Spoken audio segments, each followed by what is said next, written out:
I have the honor of introducing our next CQ Contest Hall of Fame inductee. But first I'd like to tell you a little story of two contesters that often contested together. One was 60 years old and the other was 40.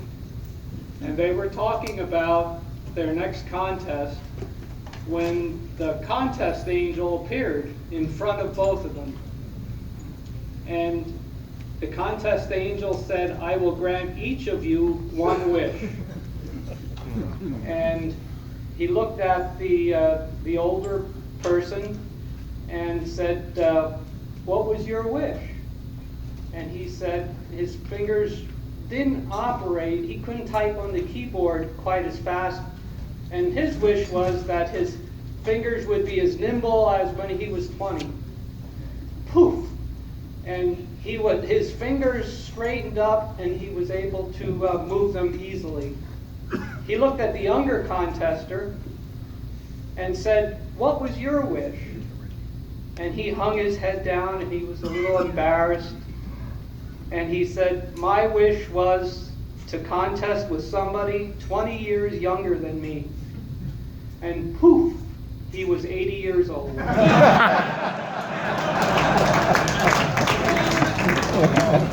So, be careful what you wish for, because you just might get it.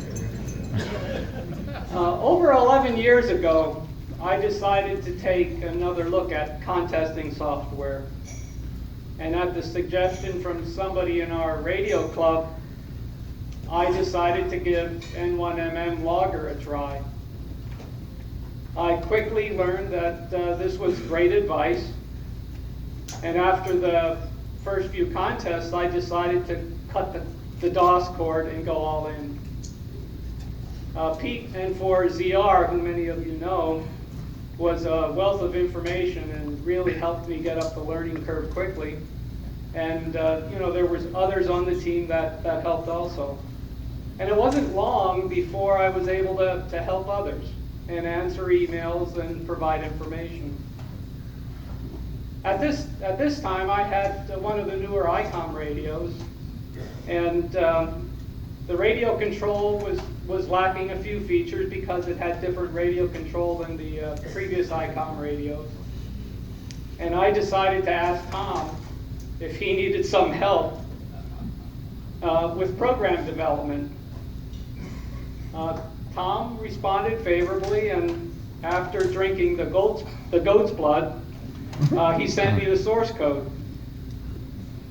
So, like the guy that wanted to contest with somebody 20 years younger, I never realized what I was about to experience and how amateur radio was going to change for me.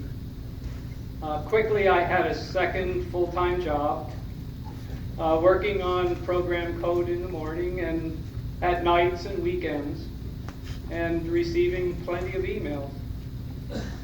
And it was sure grueling, but as everybody on the team told me, it's the overtime pay that really made it worthwhile. Early in 2013, Tom started to discuss an entire program conversion to .NET. Rick and Tom did some prototyping, and Larry, K8UT, benchmarked the performance of some database engines. We met at Dayton in 2013 to discuss the results of the database performance, and we made a selection.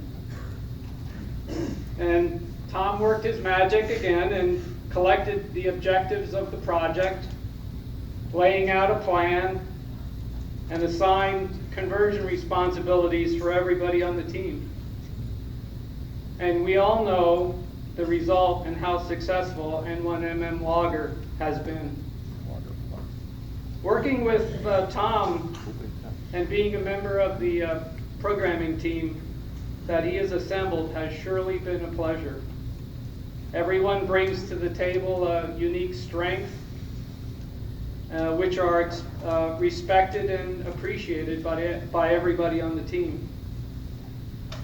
For me, this has been an educational experience, second to none.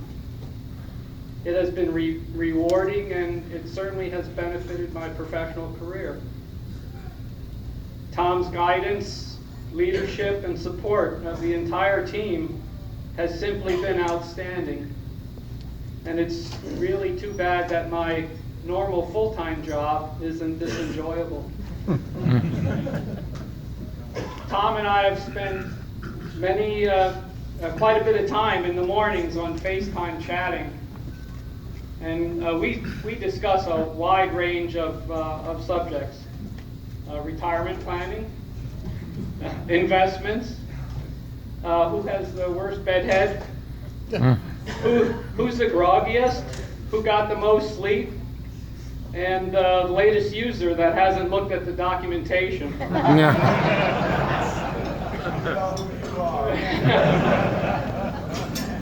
Annoying car salesman,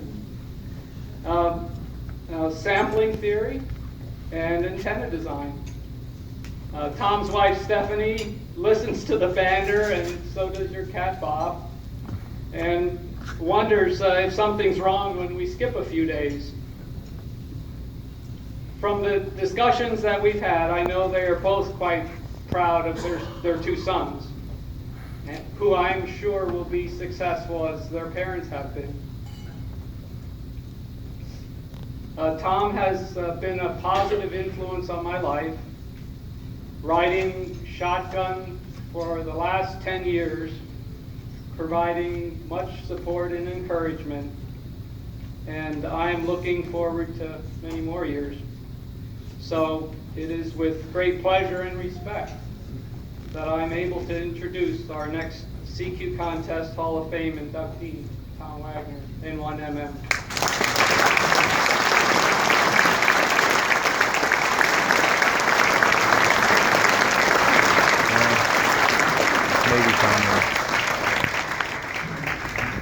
Contest Hall of Fame, Thomas Wagner, N1MM. Oh, which is supposed to be N1MM plus, isn't it? Yeah.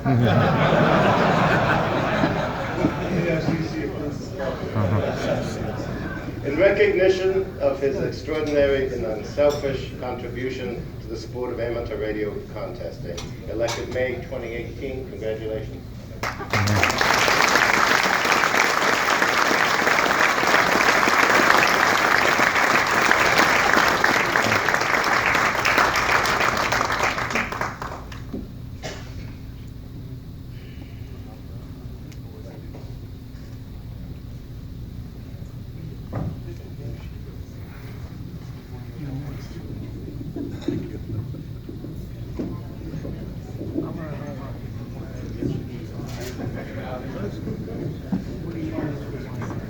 Yeah, it's hard work.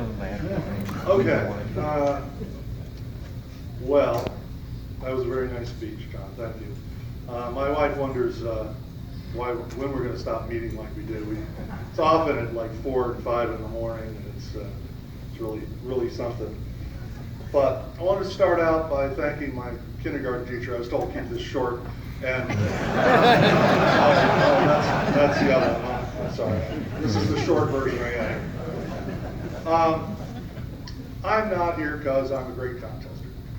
I'm a competent contester, but I'm not a great contester. I could probably be better, but I operated with this kid back in 1976, multi-op at my house, my first real station on my own, and learned I'd never be a top contester because here was this 18-year-old kid that just made me look like an idiot. I mean, I had done traffic handling, I had contested.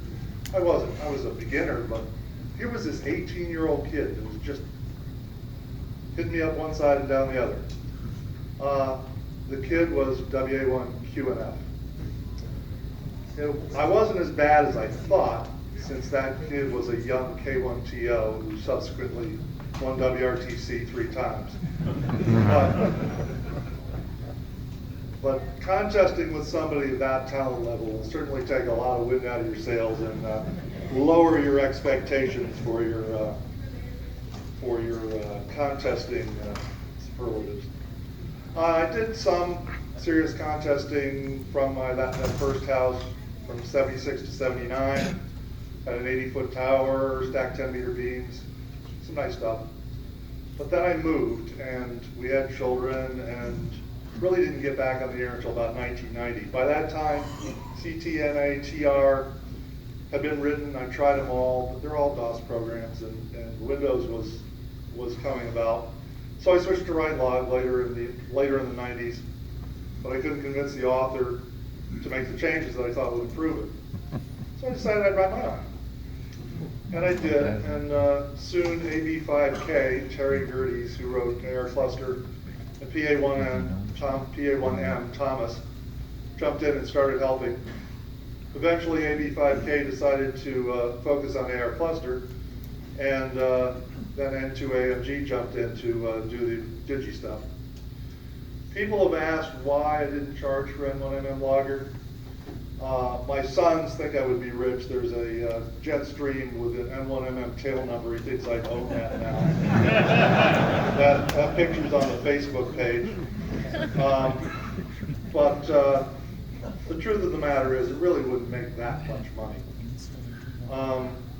I do get two things out of making it free. Number one, the first thing, probably a pretty important thing, is the ability to tell anyone who annoys me that they can have their money back.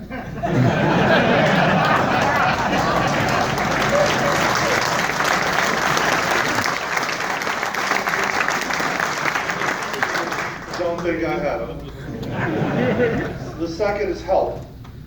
And this is the miracle of the program being free. There are currently 9 very experienced analysts and programmers, counting myself, working on the program. Trust me, no commercial contesting program could afford to pay this team. That leads me to the credit that I want to give to all those who've helped make N1MM Logger what it is today, besides Sister Mary Angelica. I'd like to thank my wife Stephanie and my sons Nick and Eric, who put up with me sitting in front of a computer when I probably should have been interacting with them. But there's so many to name, I can't even name or even remember them all. So I'm going to confine myself to those that are on the team right now. First is John, K3CT, who introduced me. We just heard from who's developed endless portions of the program, from the available window to interfacing call history. He spent countless hours during the conversion. I think our estimate for the whole team was 10,000 hours to do that conversion. Rick, you think it's not a full-time job. It's not quite, but it's pretty heavy. Rick, N2NG, who does all the Digi development and has a number of interface programs he develops, so he's giving back to the hobby in other ways. Rick has been doing Digi development with us for about, I think 16 years. Steve, N2IC, who does all the SO2R and CW key encoding. He's also the developer of Waterfall Band Map in his spare time, and in his spare time he wins sweepstakes.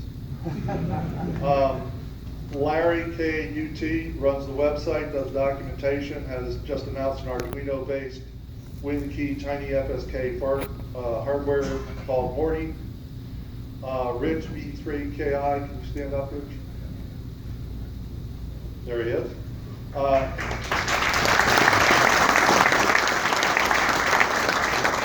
He patiently answers even the most absurd and sometimes insulting user questions. I told him during Dayton this year that my biggest joy is to catch him when he's wrong, because he's never wrong. And it's really amazing. He thinks very deeply about before he writes, unlike myself. Nick, NA3M, he's the author of the user-defined contest capability. Andy, KU7T,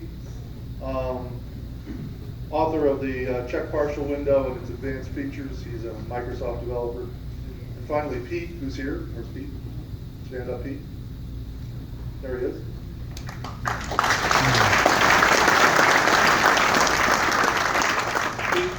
Pete does user support and documentation and is one of the driving forces behind the remote beacon network. So you can see a lot of them, all of these guys have giving back to the contest community even outside the program. In my professional IT career, I had a couple brief stints as a manager, but never really wanted to switch to the dark side. There were a couple of reasons. I hated being responsible for other people's mistakes. And even when I had a great team, I hated it when I couldn't give them the raises that they deserved, because you're always limited somehow. In retirement, I now lead a team of 9 developers, including myself, and I have total confidence in their work. They just dive in and they do what needs to be done, and it's really remarkable. And the best thing is I can double their salaries every single year. In conclusion, I'd like to thank CQ Magazine for honoring me with inclusion in the Hall of Fame. What I would ask that all of you, when you see my call, that you remember it was not me, it was all of these people. All these hands I named in this talk and many more that made this possible.